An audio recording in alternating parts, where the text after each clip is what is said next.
یوں بھی لکھا ہے مؤرخین نے کہ آپ علیہ السلام 5 سال کی عمر میں اتنے بڑے ہو گئے کہ گویا آپ لڑکپن میں آ گئے۔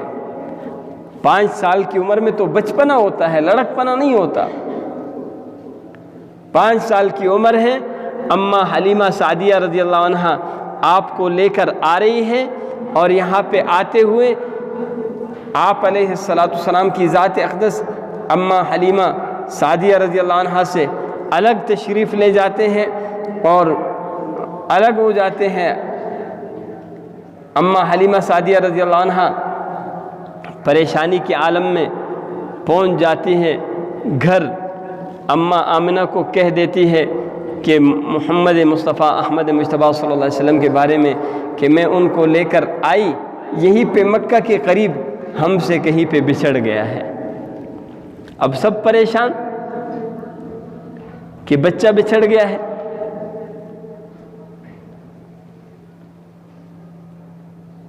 آپ علیہ السلام کے دادا عبد المطلب آپ صلی اللہ علیہ وسلم کو انتہائی پیار دیتے تھے۔ جب آپ علیہ السلام پیدا ہوئے تو عبد المطلب نے آپ صلی اللہ علیہ وسلم کو اٹھا کر بیت اللہ کے اندر تشریف لے گئے۔ اللہ کا شکر ادا کیا کہ اللہ نے مجھے اتنا پیارا پوتا عطا کیا۔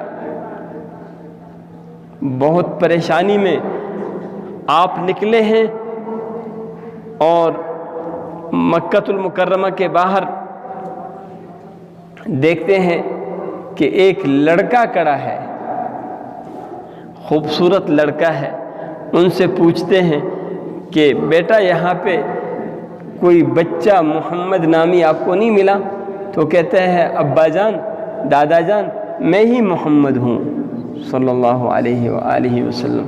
تو آپ علیہ السلام کی ذات اقدس اتنی جلدی بڑھ رہے۔ پہلے میں نے بتایا کہ 1 سال کی عمر میں تو آپ صلی اللہ علیہ وسلم چلنے پھرنے اور بولنے لگ گئے تھے۔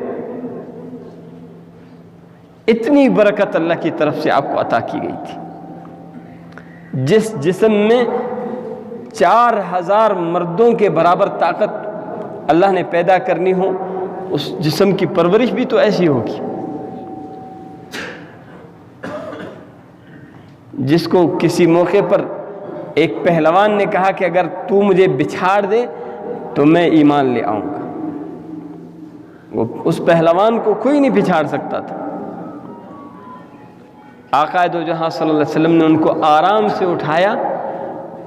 پہلوانوں کی عادت ہوتی ہے زمین پر دہ مارتے ہیں، مگر آپ علیہ السلام نے ان کو آرام سے پھر زمین پر رکھا۔ انہوں نے کہا نہیں، مجھے یقین نہیں آ رہا۔ ایک دفعہ پھر آپ علیہ السلام نے آرام سے اٹھایا، پھر آرام سے ان کو زمین پر رکھا۔ کہتے مجھے یقین نہیں آ رہا۔ ایک دفعہ پھر جب تیسری مرتبہ اس نے زور آزمائی کی، پھر بھی کچھ نہیں ہوا۔ آپ علیہ السلام نے ان کو آرام سے اٹھایا اور آرام سے زمین پر رکھا۔ اس نے وہیں پہ کلمہ پڑھ لیا، اشہد ان لا الہ الا اللہ و اشہد انک رسول اللہ۔